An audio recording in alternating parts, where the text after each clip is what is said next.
आम मानक मध्यरु अनेकଙ୍କ मनरे एक धारणा रही पिला डाक्तरी पाठ पढ़िले चिंता कला चाकरीटे मिलवा निश्चित अर्थात पिला डाक्तरी पाठ पढ़ी सारिबा परे जेमिति हेले चाकरी खंडे मिल जिवो आ रोजगार करिवो एथिपई माँ बाऊ बापा माने लक्ष लक्ष टंका खर्च करी पिलांकु डाक्तरी पाठ पढ़ाउचंती किंतु जानिले आपण आश्चर्य हेबे डाक्तरंक पई भी सरकारी चाकरी नाही। वर्तमान राज्य में पाखापाखि 1600 डाक्तर बेकार होई बसचंती बोली अभियोग होईची। एई खबर सेतिक बेले सामना को आसीची जेतेबेले नियुक्ति दाबी रे आंदोलन को ओह्लाइचंती डाक्तर माने लोअर पीएमजी रे धारणा देइचंती अभियोग करिसंती जे गत किछि वर्ष हैला मेडिकल ऑफिसर पदवी पाई राज्य सरकार जेतिकी पदवी मंजूर करिसंती सेतिरे अणसंरक्षित वर्गंक पाई संरक्षण संख्या कमी कमी जाउची जेतेबेले कि संरक्षित वर्गर पिलांक पाई अधिक संख्यार संरक्षण रखा जाइछि आ आवश्यकता अनुसार संरक्षित वर्गर डाक्तर मिलुनांती किंतु अणसंरक्षित वर्गर डाक्तर बेकार हुई घरे बसुचंती। देखंतु दर्शक बंधु एक विडंबना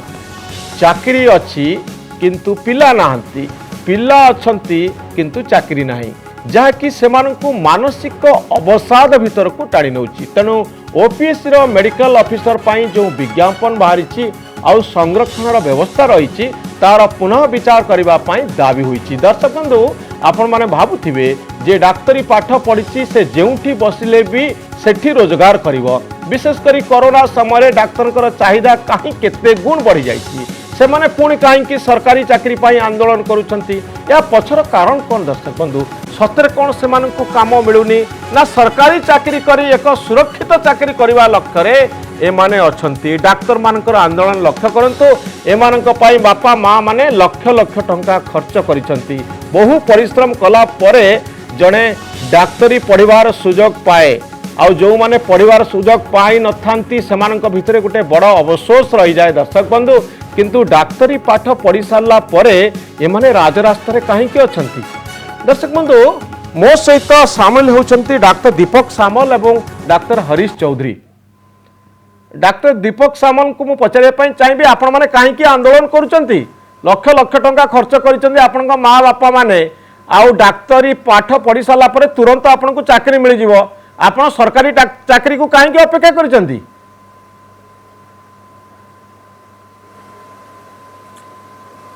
देखंतु जेतेबेले आम डाक्तरी शिक्षा रे प्रवेश कलु आम जानिथिलु जे आम रोगी सेवा करिया सहित आमको माने हमर कोर्स सरू सरू तत्क्षण आम सरकार नियुक्ति जोगाई देबे हेले आम पाखापाखि 6 मास ऊर्ध्व आम सीन भाई माने 1 वर्ष ऊर्ध्व आम बेकार ही बसीचु सरकार को बारंबार ए दिगरे नहीं अवगत कराइलु आगामी दिन में आम बेकार होगा जाऊँ आप तुरंत किसी पदक्षेप नियंतु ओपीएससी रो नियुक्ति प्रक्रिया अनियमितता होची पोस्ट को ठीक भाव पढ़ा जाऊ नहीं जहाँ फल आपण मैंने बारंबार गृह दाबी करुँचे डाक्तर अभाव आप बाहर राज्य डाक्तर आने चाहते ओडिया पुओ ओडियार साधारण वर्ग डाक्तरटे आज बेकार आई घरे बसुची से प्रति आपण माने कथा सुनला मते आश्चर्य लागुची दीपक बाबू दाबी करिया सत्य आपनको कथा माने सुनुचंती होई राज्य रास्ता को आगे से माने बहुत दुख प्रकाश करुथिबे लक्ष लक्ष पिला दिन राति एक करी पाठ पढुचंती आमे गोटे डाक्तर हे जिवु प्राइवेट जो मेडिकल कॉलेज रही से लक्ष लक्ष कोटी रे भी टंका खर्च होउची डाक्तरी पाठ पढ़िबा पाई तापरे आपण रास्ता रे आसी आंदोलन करूचंती हम पई चाकरी नाही आपण चाकरी कथा कहउचंती ना सरकारी चाकरी कथा कहउचंती सरकारी चाकरी करिया पाई आपण माने बाध्य की आपण माने सरकार रे चाकरी करिया पाई पाठ पढ़िथिले कि प्राइवेट रे एते हॉस्पिटल खोलुची आपण मानकु चाकरी मिलिबनी जे आपण आंदोलन करूचंती लक्ष लक्ष टंका खर्च होला परे एते परिश्रम कला परे आपण आसी रास्ता रे बसचंती दीपक बाबू आमे सरकारी कॉलेज रे पढ़िया पाई साधारण वर्ग छात्र माने वर्षे 2 वर्ष 3 वर्ष 5 वर्ष धरी आमे परिश्रम करी मेडिकल सीट पाउचु एवं डाक्टर आमे सरकारी मेडिकल कॉलेज रे आम ग्रामांचल रे रही आम ग्रामवासी माने गाँ अंचल माने रोगी मानकर सेवा करिया चाहूँ आमे डाक्टर सरकारी डाक्तरखाना एपाई पढ़िनु जे आमे जाई प्राइवेट रे मोटांकर दरमा पाइबु एवं रोगी मानक सेठी शोषण करिवु से हमर उद्देश्य नथला त हम डाक्तरी शिक्षा भितर पसिदिलु तो आज मते लागु सरकारी चाकरी आपन को मुंड भितर थिला जे हमें सरकारी हॉस्पिटल रे चाकरी करिवु प्राइवेट रे चाकरी करिवु आपण ये गारंटी तो आपन को पढ़ेला बेले कहि देने पले आपन केवल सरकार को चाकरी करिवु ग्यारंटी कई दे नथिले हेले आपण एक कथा स्वीकार करूछन कि नहीं ग्रामांचल डाक्तर अभाव अछि आपण कथा स्वीकार करूछंती ना नहीं केते केते जगह रे सरकारी सीएसयू पीएसयू एसडीएच रे डाक्टर अभाव अछंती इवन मेडिकल कॉलेज मानकर मध्ये डाक्टर अभाव अछंती एक कथा को जनसाधारण स्वीकार करूछंती नहीं जदि स्वीकार करूछंती जे हम सरकारी मेडिकल कॉलेज रे हॉस्पिटल डाक्तर अभाव हेले आम सरकारी मेडिकल कॉलेज पढ़िया पिला आज बेकार ही बसुची एक कथा कोन सरकार चिंता करिवार आवश्यकता नहीं। Doctor Harish Chaudhary SCB medical college रु से मध्य पास करके डाक्तर होती आपण गवर्नमेंट रे नांती आपण प्राइवेट रे अछंती तो पिला मानक भितर रे धारणा थिला आज एते संख्या रे पदवी सब खाली पड़ी मेडिकल ऑफिसर नांती डाक्तर नांती हमको गोटे सरकारी चाकरी मिलिबो एमाने आसी रास्ता ऊपर आंदोलन करूचंती ये गोटे बड़ दुखदायक घटना डॉक्टर हरीश चौधरी जे डाक्तर नांती बोली रोगी सेवा हो पारुनी ग्रामांचल रे किंतु डाक्तर माने भुवनेश्वर रे बसचंती हमको चाकरी दियो बोली ये की प्रकार विडंबना डॉक्टर चौधरी आपण ही निजे उत्तर रखिले आपण कथारे मु सहमत आपण निजे भी कहउछन जे मते आश्चर्य लागुची ओडिसा रे प्रथम थर पे मु देखुची डाक्तर माने पास कला परे आंदोलन करूचंती राजरास्ता रे चाकरी पय आपण जदी देखिबे ओडिसा रे स्वास्थ्य विभाग अंडर रे जेति की पदवी अछि प्रत्येक वर्ष को वर्ष ओपीएससी तरफरु पदवी बाहरुची एवं तार गोटे चयनर स्वतंत्र प्रक्रिया अछि डाक्तर मानक नियुक्ति दिया होची। द्वितीय कथा होची ता बाद तथापि जो जिले में वैकेंसी अच्छी सीडीएमओ मानक पावर दिखाई से माने चाहिए मध्य जदि जड़े डाक्तर जाई अनुरोध करे मु चाकरी करिया को चाहूची सीडीएमओ माने मध्य डायरेक्टली पोस्टिंग दे पारिबे आ एमाने जदि पोस्टिंग पाइता एमाने रास्ता पर काई बसता director of health service director of health service सरकार जो हेडक्वार्टर अच्छी भुवनेश्वर रे तांको अंडर रे मध्य प्रत्येक मासकु मास जो माने जाई दस्तखत करी एप्लाई करिवे जे आमे चाकरी चाहूचु हमर पास सर्टिफिकेट अछि संगे संगे सेमानकु प्रत्येक मासकु मास रिक्रूटमेंट दिया होची ताले एमाने आंदोलन काई करछन्ती रास्ता ऊपर बसछन डाक्टर माने मु तो आश्चर्य सही कथा होची जे किभली भाबे एमानक मधरे धारणा आसिला भाई मु हां दीपक बाबू भाई आपण जो कहउचंती माने हाँ भाई जो कथा कहउचंती सेटा भाई सेटा गोटे कॉन्ट्रैक्चुअल बेसिस रे सेठी मेंशन करा होउची आपण को नियुक्ति दिया होउची जे पर्यंत जने डाक्टर जॉइन करी नाही जदि जॉइन कले आपण सेठू बाहरी जिवे नचेत 1 वर्ष पर्यंत आपण रही पारिबे ताहे भी जदि यूपीएससी रिक्रूटमेंट करी दउची तो आपण सेठू बाहरीबे सरकार वर्तमान एपर्यंत कहीं क्यों सीएससी रे केते डाक्तर खाली अच्छी कौटी केते अच्छी सेटा को सार्वजनीन करूना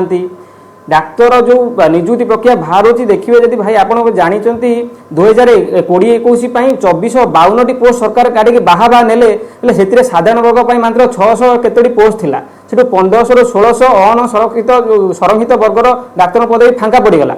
तापर से कथा को नहीं कि आपण को सरकार को आम जनइलु विरोधी दल मान जनइलु सरकार कहले आम प्रति दृष्टि दउचु हेले पुन ठीक 1 वर्ष पर 21-22 नियुक्ति काढिले सेठी 1871 पोस्ट काढुचंती सेठी 1675 पोस्ट संरक्षित मात्र आमर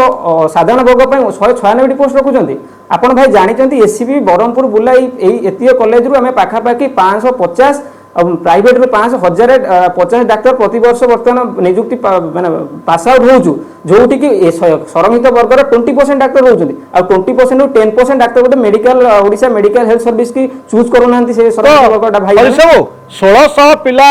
हमर आपनकर से जो परिसंख्या दउचंती जे मात्र 120 टी ना 196 टी पोस्ट बाहिला ऑन रिजर्व माने जो मानक रिजर्वेशन सुविधा पाइबेनी सेही मानक पई कि रहिला बाकी सब रिजर्व हे गला ये परिसंख्यान ठीक कि बोल डॉक्टर चौधरी तांकर प्रतिवाद को नहीं मु दुईटी कथा स्पष्ट बुझी पारुची जे प्रथम कथा से माने कहउचंती जे आमे बेकार वर्तमान सी निजे स्पष्ट करूचंती जे एक कथा बेकार नुह एबे भी सरकार उन्मुक्त रखिचंती प्रत्येक मास जो माने कॉन्ट्रैक्चुअल चाकरी जॉइन करिया चाहिए जॉइन करि परिबे एक कथा सत्य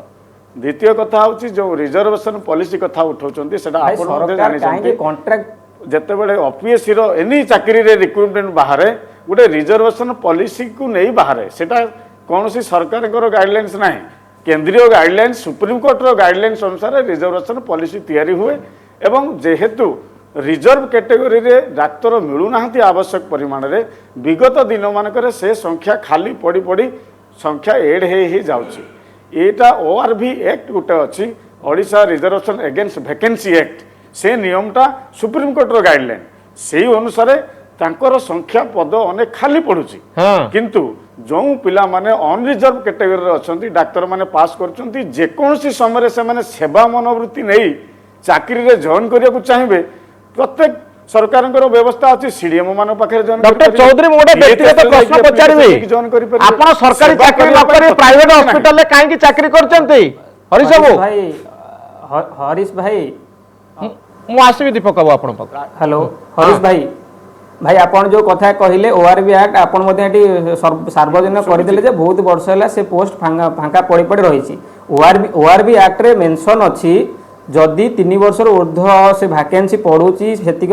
परिमाण कैंडिडेट नहांती आ स्पेशल रिक्रूटमेंट ओपीएससी करिकी जदि सेतिक कैंडिडेट पाउनी ओआरबी एक्ट 38 1975 अनुसार आमे ताको डी रिजर्वेशन करि परिया पई आ सेतेबेले से रूल थिला डी रिजर्वेशन पई आमे एससी एसटी कमिशन को लेटर करिबा एवं सेमानक रिकमेंडेशन पर मैक्सिमम 50% सीट के आमे डी रिजर्व करि परिबा किंतु 2002 मसीहा जुलाई मासरे पुणी ओडिशा सरकार गोटे एससी एसटी कमिशन ओडिशा सरकार जनइला यदि पब्लिक इंटरेस्ट आ ग्रुप ए सर्विस पई जदि वैकेंसी रहउनी ताले एससी एसटी कमिशन को जनइबा किछि दरकार नाही 2013 बंद ओडिशा गवर्नमेंट पुणी गोटे अमेंडमेंट आनिक सेठी जनइले जदि वैकेंसी रोची स्पेशल ड्राइव करा जीवो 3टी स्पेशल ड्राइव करैकी आउ जतिक सीट रोची ताको हम ऑन रिजर्व कैटेगरी पई कि ओपन करिया पई हेले आज जाय 2013 मसिया रो 2021 मसिया हे गला ए जो नियम को ओडिशा सरकार का निजस्व आईन को ओपीएससी केते मात्रा रे मानिची आ स्वास्थ्य विभाग रो अधिकारी माने केते नजर दैचंदी व्यवस्था आपण चाकरी पई व्यस्त होउचंती इतरु गोटे कथा स्पष्ट जे अधिकरु अधिक ओडिसा रो ग्रामांचल रे डाक्टर माने रुहंतु ये गोटे अलगा दाबी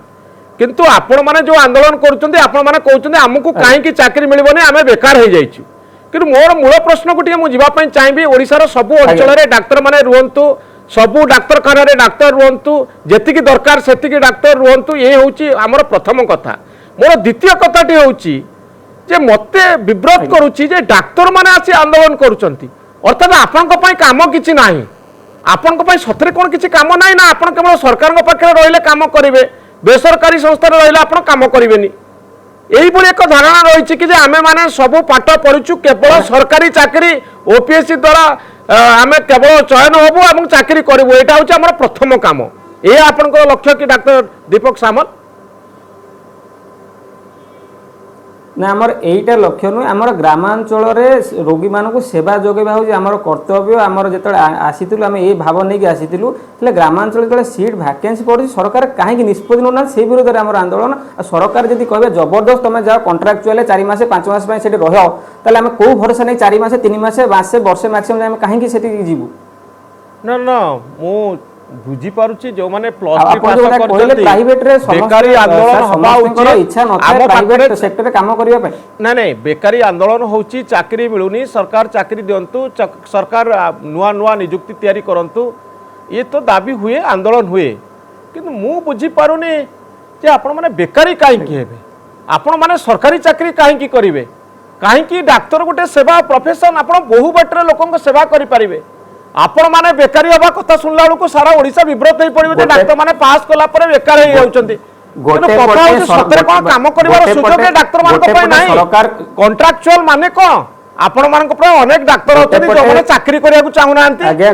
मु ठीक है डॉक्टर हरीश चौधरी को पाको जिया पे चाहिबे डॉक्टर चौधरी आपण पर एससीबी मेडिकल कॉलेज रु पास करचंती आपण सरकारी चाकरी न करी काहे की प्राइवेट हॉस्पिटल रे चाकरी करचंती सेटा तो गोटे इच्छाधीन बेपार मु तो सही कथा कहबा चाहूँगी सरकारी हॉस्पिटल अच्छी बेसरकारी हॉस्पिटल अच्छी सरकारी मेडिकल कॉलेज अच्छी बेसरकारी मेडिकल कॉलेज अच्छी अनेक ऑप्शन खुला अच्छी परमानेंट चाकरी अच्छी ओपीएससी भाया कॉन्ट्रैक्चुअल चाकरी अच्छी सेवा करने मनोवृत्ति जी रखिब डाक्तरी पास कला परे एते ऑप्शन ओडिशा रे सारा भारत रे खुला अच्छी मु भावुनी से मत आश्चर्य लगुच जे माने जो बेकारी कथा नहीं आंदोलन कर जो रिजर्वेशन कथा कहते से रिजर्वेशन पॉलिसी तांको परिधि भितर नहीं कि सरकार परिधि भितर नहीं सुप्रीम कोर्ट गाइडलाइंस अनुसार रिजर्वेशन पॉलिसी अनुसार चली कथा आपण जानी किंतु बेकारी जो कथा से कहते आंदोलन कर मत तो आश्चर्य लगुच ओके डॉक्टर दीपक सामल सतरे कोन डाक्टर माने बेकारी हो गले बोली आमे कहबो ଯେ କାରଣ ସେମାନେ ସରକାରୀ ଚାକିରି ପାଇଲେନି। ଯେତେବେଳେ ଯେତେବେଳେ ସରକାର ଡାକ୍ତର ମାନଙ୍କୁ ନିଯୁକ୍ତି ଦେବା ସକ୍ଷମ ନୁହନ୍ତି ଚାକିରି କରିବେ ଭାଇ, ଯେତେବେଳେ ସରକାର ଡାକ୍ତର ମାନଙ୍କୁ ନିଯୁକ୍ତି ଦେବାରେ ସକ୍ଷମ ନୁହନ୍ତି ସେତେବେଳେ ଡାକ୍ତର ମାନେ ବେକାର କହିବାନି ଆମେ କଣ କହିବା? ତ ସରକାର କଣ ସମସ୍ତଙ୍କୁ ଚାକିରି ଦେବା ପାଇଁ ବାଧ୍ୟ? ଆମେ କଣ କହିବୁ ସାମ୍ବାଦିକଙ୍କୁ କାହିଁ ସରକାର ଚାକିରି ଦଉନାହାନ୍ତି ଯୋଉମାନେ ସବୁ ଜର୍ଣ୍ଣାଲିଜିମ୍ କରିଛନ୍ତି? ଆମେ କହିବୁ କି ସେ କଥା? ବାଧ୍ୟ ନହେଲେ ସାର୍ ଯଦି ଯେତେବେଳେ ଗ୍ରାମାଞ୍ଚଳରେ ଡାକ୍ତର ଅଭାବ ରହୁଛନ୍ତି ମାନ୍ୟବର ସରକାରୀ ଚାକିରି କରିବେନି ସେଥିପାଇଁ କହୁଛନ୍ତି। ମୁଁ ସେଇ କଥା କହିବା ପାଇଁ ଚାହୁଁଛି, ଗ୍ରାମାଞ୍ଚଳରେ ଡାକ୍ତର ନାହାନ୍ତି ଏ କଥା ଆମେ କହିବୁ, କିନ୍ତୁ ଆପଣ ଯେତେବେଳେ ଆନ୍ଦୋଳନ କରୁଛନ୍ତି ଆପଣ ସେତେବେଳେ କୁହନ୍ତୁ ଯେ ଆମେ ସବୁ ବେକାର ହେଇଗଲୁ ଆଉ ସରକାର ଆମକୁ ଚାକିରି ଦେବା ପାଇଁ ବାଧ୍ୟ। ମୁଁ ସେଇ ପଏଣ୍ଟ ଉପରେ କହୁଛି, ଗ୍ରାମାଞ୍ଚଳରେ ଡାକ୍ତର ରୁହନ୍ତୁ, ରହିବା ଉଚିତ, ଏହା ଓଡ଼ିଶାର ଦାବି, ସବୁ ଓଡ଼ିଶାର ଲୋକଙ୍କର ଦାବି ଯେ ସବୁ ହସ୍ପିଟାଲରେ ସରକାରୀ ଡାକ୍ତର ରୁହନ୍ତୁ, ସରକାରୀ ହସ୍ପିଟାଲରେ, ଏଇଟା ହେଉଛି ଆମର ଦାବି। କିନ୍ତୁ ଆପଣଙ୍କର ଦାବି ହେଉଛି ଯେ ଆମେ କାହିଁକି ଚାକିରି କରିବୁନି, ଆମକୁ ସରକାର ଚାକିରି ଦେବା ପାଇଁ ବାଧ୍ୟ। ସେଇ ପଏଣ୍ଟ ଉପରେ ଗୋଟେ ପଟେ ରାଜ୍ୟ ସରକାର ବିଲ୍ ଆଣୁଛନ୍ତି, ଯଦି ଗଭର୍ଣ୍ଣମେଣ୍ଟରେ ପାଠ ପଢି 2 ବର୍ଷ ଗ୍ରାମାଞ୍ଚଳରେ ଡ୍ୟୁଟି ନ କରିବ 2 କୋଟି ଟଙ୍କା ଫାଇନ୍ ଦେବ। ଆଉ ଗୋଟେ ପଟେ ଆପଣ ରାଜ୍ୟ ସରକାର ଯଦି କହିବେ ତମ ପାଇଁ ଗୋଟାଏ ପ୍ରାଇଭେଟ ସେକ୍ଟରରେ ଚାକିରି ଅଛି, କଣ୍ଟ୍ରାକ୍ଚୁଆଲ ଚାକିରି ଅଛି, ତମେ ଯାଅ, ତାହେଲେ ରାଜ୍ୟ ସରକାର ସ୍ପଷ୍ଟ କରନ୍ତୁ ଯେ ଡାକ୍ତର ମାନେ କୋଉଠି ଚାକିରି କରିବେ।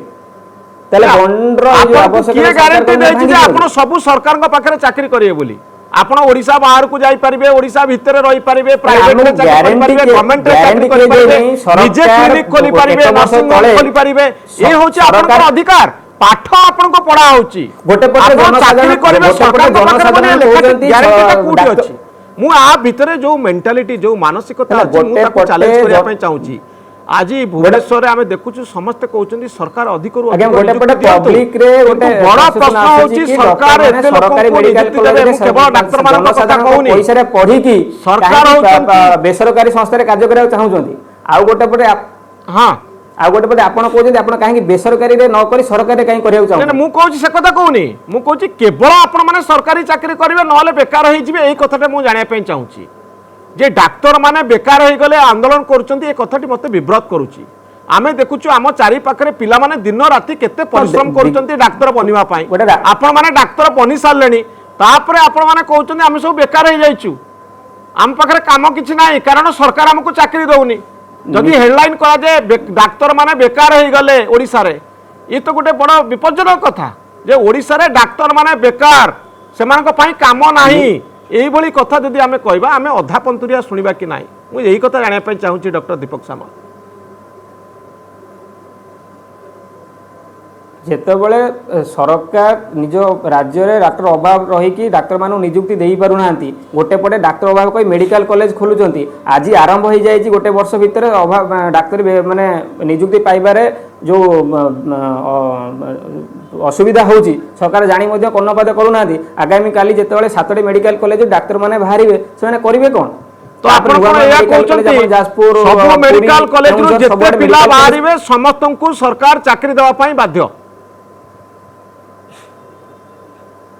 সরকার চাকরি দেওয়া বাধ্য নহলে বি সেমানে কিভাবে নিযুক্তি পাইবে, কেমিতি সেমানে পাঠ পড়লা পরে করে সরকারଙ୍କର গোটে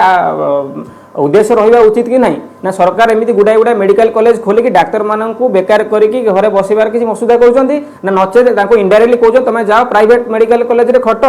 নাই প্রাইভেট মেডিকাল কলেজে কোন কাম করিବାକୁ পড়িব আর সরকারଙ୍କ পাখରେ কাম করিବାକୁ পড়িবনি? যে প্রাইভেটরে যে ডাক্তার মানে কাম করছেন সেমানে কোন সব বড় ভুল করছেন, সেমানে পরিশ্রম করে ভুল করছেন? আপন মানଙ୍କର কাম হচ্ছে সেবা করিবা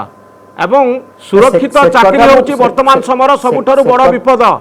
সরকার সমস্তଙ୍କୁ চাকরি দেই পারিবেনি, 1% রু 2% লোকଙ୍କ পাখরে লোকଙ୍କୁ মাত্র সরকারি চাকরি ভাবে আমি জানিছু, 2% লোক ম্যাক্সিমম অছন্তি যে মানে সরকারি চাকরি অছন্তি, আউরি বাকি যেতে লোক অছন্তি সে মানে সরকারଙ୍କ বাহারে অছন্তি, সরকার আমକୁ দরমা দৌনান্তি, সাংবাদিক মানুষ দরমা দৌনান্তি। তেণু গোটে ফ্রি ওয়ার্ল্ডরে আপন ভাবিবা উচিত নুহে যে কেবল সরকার আমକୁ চাকরি দেবে, সরকার সবু গ্রামাঞ্চলের ডাক্তার মানুষ নিযুক্তি দিয়ন্তু, এ গোটিয়ে কথা। দ্বিতীয় কথা হচ্ছে সমস্তে সরকারি চাকরি পাইবা উচিত, এই মেন্টালিটি কু মু চ্যালেঞ্জ করুছি। কারণ আপন চাইলে সরকারি চাকরি ঠারু আউরি বড় কাম করিপারিবে, ଆପଣଙ୍କ ପାଇଁ ସୁରକ୍ଷିତ ଚାକିରିର ଆବଶ୍ୟକତା ନାହିଁ। ଆପଣଙ୍କ ସ୍କିଲ୍ ହେଉଛି ବହୁତ ଇମ୍ପୋର୍ଟାଣ୍ଟ। ଆମେ କେହି ଜାଣିନୁ ମଣିଷ ଶରୀର ଭିତରେ କ'ଣ ହେଉଛି। କରୋନା ସମୟରେ ଆମେ ସମସ୍ତେ ଅସୁରକ୍ଷିତ। ଆପଣ ଚାହିଁଲେ ବହୁ ବାଟରେ ପଇସା ରୋଜଗାର କରିପାରିବେ, ବହୁ ବାଟରେ ଲୋକଙ୍କ ସେବା କରିପାରିବେ। ସବୁ ଡାକ୍ତର ମାନେ ସରକାରୀ ଡାକ୍ତର ହେବା ଉଚିତ, ଏଇ ମେଣ୍ଟାଲିଟିକୁ ମୁଁ ଚ୍ୟାଲେଞ୍ଜ କରୁଛି। ଡକ୍ଟର ଚୌଧୁରୀ, ମୁଁ ଅନୁରୋଧ କରିବି ମୋର ସାନ ଭାଇକୁ ଯେ ସରକାରଙ୍କର ଯଦି ସେ ସରକାରୀ ଚାକିରି କରିବାକୁ ସେମାନେ ପ୍ରକୃତରେ ଇଚ୍ଛୁକ, ସେ ନିଜେ ବି କହୁଛନ୍ତି ଯେ ଗ୍ରାମାଞ୍ଚଳରେ ଚାକିରି ଫାଙ୍କା ଅଛି, ଯାଆନ୍ତୁ ସିଡିଏମ୍ଓକୁ ଦେଖା କରନ୍ତୁ ବା ଡିଏଚ୍ଏସ୍ରେ ଦେଖା କରନ୍ତୁ। ଯେଉଁ ଜିଲ୍ଲାରେ ସିଏ ଚାକିରି ନେବାକୁ ଚାହୁଁଛନ୍ତି କଣ୍ଟ୍ରାକ୍ଚୁଆଲ ସାଙ୍ଗେ ସାଙ୍ଗେ ଆପଏଣ୍ଟମେଣ୍ଟ ମିଳିଯିବ। ତେଣୁ ମୁଁ ଅନୁରୋଧ କରିବି ଯେଉଁ ୟଙ୍ଗ ଡାକ୍ତର ଆଜିକାଲି ସବୁ ଆସୁଛନ୍ତି, ସେବା ମନୋବୃତ୍ତି ଟିକେ ରହୁ। ଗ୍ରାମାଞ୍ଚଳରେ ଲୋକଙ୍କ ସେବା କରିବାର ମନୋବୃତ୍ତି ନେଇ ସେମାନେ ଯାଇ ସେ କଣ୍ଟ୍ରାକ୍ଚୁଆଲ ହେଉ କି OPSC ହେଉ କି ପରମାନେଣ୍ଟ ଚାକିରି ହେଉ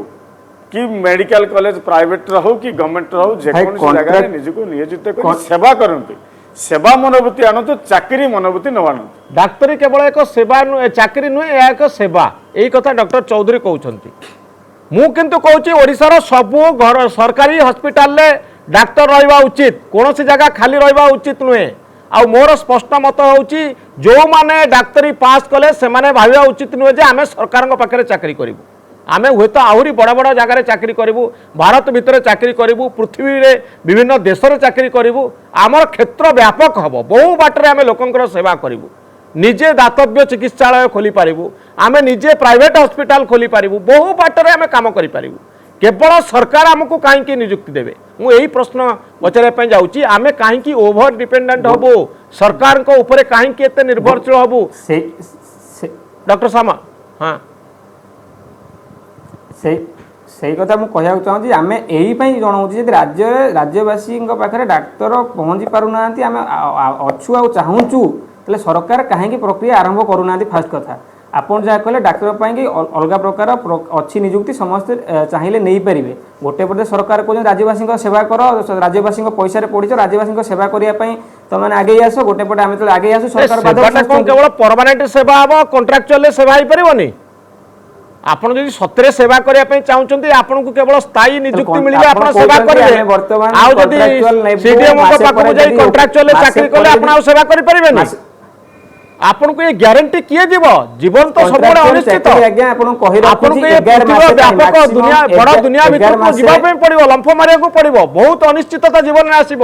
ଆମେ କେହି ସୁରକ୍ଷିତ ନୁହନ୍ତି, ଚାକିରି ଯିବାର ଭୟ ବହୁ ଲୋକଙ୍କ ଭିତରେ ଅଛନ୍ତି। କେବଳ ସରକାରୀ ଚାକିରି କଲେ ଆମେ ନିଶ୍ଚିତ ହେଇଯିବୁ, ଆମ ଜୀବନ ସୁରକ୍ଷିତ ହେଇଯିବ, ଏ ଆଇଡ଼ିଆ ଆମ ଭିତରେ ଆସୁଛି କାହିଁକି? ୟଙ୍ଗ ଡାକ୍ତର ମାନେ ଯେଉଁମାନଙ୍କର ବର୍ତ୍ତମାନ ନୂଆ କରି ସେମାନେ କ୍ୟାରିୟର ଆରମ୍ଭ କରୁଛନ୍ତି, ସେମାନେ এই অনিশ্চিততাକୁ ফেস କରିବା উচিত। ଆପଣ ମୁଁ ଚାହୁଁଛନ୍ତି ଆମେ ସୁରକ୍ଷିତ ଗୋଟେ ବଡ଼ ଛତା ତଳେ ରହିଯିବୁ, ସରକାରୀ ଛତା ତଳେ ଯୋଉଠି ଆଉ ସଂଘର୍ଷ ରହିବନି। ଆମେ ଦରମା ପାଇବୁ, ଗୋଟେ ସିକ୍ୟୁର୍ଡ ଲାଇଫଷ୍ଟାଇଲ ମେଣ୍ଟେନ୍ କରିବୁ, ଆମେ ସଂଘର୍ଷ କରିବୁନି, ନିଜେ କିଛି ନୂଆ କରିବା ପାଇଁ ଚେଷ୍ଟା କରିବୁନି। ଆମେ କେବଳ ସରକାରଙ୍କ ପାଖରେ ଚାକିରି କରିବୁ ଆଉ ଭଲ ଦରମାରେ ସ୍ଥାୟୀ ନିଯୁକ୍ତି ପାଇବୁ, ନହେଲେ ଆମେ ବେକାରୀ ହେଇଯିବୁ। এইଭଳି ଏକ ଧାରଣା ରହୁଛି କି ଆମ ଭିତରେ? Doctor Samal, last comment. ସେଇ କଥା ମୁଁ ଆପଣଙ୍କୁ ବାରମ୍ବାର କହୁଛି। ଗୋଟେ ପଟେ ସରକାର ନିୟମ ଆଣୁଛନ୍ତି 2 ବର୍ଷ କାମ କରିବା ପାଇଁ ରାଜ୍ୟରେ, ସରକାର ନିୟମ ସରକାର କହୁଛନ୍ତି ଡାକ୍ତର ଅଭାବ, ଜନସାଧାରଣଙ୍କ ମନରେ ଏବେ ବି ଉଙ୍କି ମାରୁଛି ଯେ ଆମ ରାଜ୍ୟରେ ଡାକ୍ତର ଅଭାବ। ହେଲେ ଆମେ ମାନେ ମାତ୍ରାଧିକ ଡାକ୍ତର ଅଛୁ, ହେଲେ ସରକାର ସେଟା ଆମକୁ ନିଯୁକ୍ତି ଦେଇପାରୁନି। ଏଇଟା ଜନସାଧାରଣ ଜାଣିବା ଉଚିତ, ଆପଣମାନେ ଜାଣିବା ଉଚିତ। ଆଜିଠୁ ଆରମ୍ଭ ହେଲା ଯେ ଡକ୍ଟର ମାନେ ସଫିସିଏଣ୍ଟ ଷ୍ଟେଟ୍ରେ ଅଛନ୍ତି, ସେମାନଙ୍କୁ ନିଯୁକ୍ତି ଦିଆଯାଉନି, ସରକାରୀ ସ୍ତରରେ ହଉ ବା ଯେକୌଣସି ସ୍ତରରେ ହଉ ନିଯୁକ୍ତି ଦିଆଯାଉନି, ଏଟା ସମସ୍ତେ ଜାଣିବା ଉଚିତ। ଆମ ପାଖରେ ଡକ୍ଟର ସରପ୍ଲସ୍ ହେଇଗଲେଣି, ସରକାରୀର ଡାକ୍ତର ମାନଙ୍କୁ ଚାକିରି ମିଳୁନି ନୁହଁ, ଡାକ୍ତର ମାନଙ୍କୁ ସ୍ଥାୟୀ ନିଯୁକ୍ତି ମିଳୁନି ବୋଲି ଆପଣ କହୁଛନ୍ତି। ଏ ହେଉଛି ଗୋଟିଏ ଦାବି। କିନ୍ତୁ ମୁଁ ଯାହା ମୋର ମତ ରଖି ସାରିଛି, ମୁଁ ଜାଣିବା ପାଇଁ ଚାହିଁବି ସ୍ଥାୟୀ ନିଯୁକ୍ତି କୋଉଠି ନଥାଏ। ମଣିଷ ଆପଣଙ୍କ ଭଳି ଯେଉଁମାନଙ୍କର ସ୍କିଲ୍ ରହିଛି, ଏ ଡାକ୍ତରୀ ସ୍କିଲ୍ ସମସ୍ତଙ୍କ ଭିତରେ ନାହିଁ, ମାତ୍ର ହାତ ଗଣତି କିଛି ପିଲାଙ୍କ ଭିତରେ ଅଛି। ଆଉ ଏମାନେ ନିଜ ସ୍କିଲ୍କୁ ବହୁ ବାଟରେ ବ୍ୟବହାର କରିପାରିବେ, କେବଳ ସରକାରୀ ଡାକ୍ତରଖାନାରେ ନୁହେଁ, ବହୁ ଜାଗାରେ ନିଜସ୍ୱ ଉଦ୍ୟମରେ ଏମାନେ ନିଜ ସ୍କିଲ୍ର ପ୍ରୟୋଗ କରିପାରିବେ। କିନ୍ତୁ ଆପଣଙ୍କ କଥା ଠିକ୍, ଯେଉଁଥିରେ କି ଆପଣଙ୍କର ଗୋଟିଏ ସ୍ୱାର୍ଥ ରହିଛି ବୋଲି ଆପଣ କହୁଛନ୍ତି ଆମ ପିଲାଙ୍କୁ ଟିକେ ନିଯୁକ୍ତି ମିଳିଯାଉ, ତାହା ନୁହେଁ। ଲୋକଙ୍କ ସାଇଡ୍ରୁ ଯଦି ଆପଣ ଦେଖିବେ, ଓଡ଼ିଶାର ସବୁ ମେଡ଼ିକାଲରେ ଡାକ୍ତର ରହିବା ଉଚିତ। आउ डाक्तर माने आंदोलन करुछंती जे हमकु स्थायी नियुक्ति मिलुनी ए दाबीटी निश्चित भाव में ओडिशा को विब्रत करुच्ची सतरे कोन डाक्तर माने बेकार ଆଉ होई ଗୋଟେ बसचंती, କଥା ଆଉ ମୁଁ ସେମାନଙ୍କୁ କହି ଚାକିରି ମିଳୁନି। ରଖୁଛି ଏଇଟି ହେଉଛି ବଡ଼ ପ୍ରଶ୍ନ। ଗୋଟେ ପଟେ ସରକାର କ'ଣ କରୁଛନ୍ତି କେତେ ସିଏସି ପିଏସ୍ କୁ ଏନଜିଓ ହାତକୁ ବି ଟେକି ଦେଇଛନ୍ତି। ओके से भिन्न प्रसंग आमे ए संपर्क में अधिक वितर्क करवा जरूरी। डॉक्टर श्यामल श्रीयुत चौधरी आपको अनेक अनेक धन्यवाद।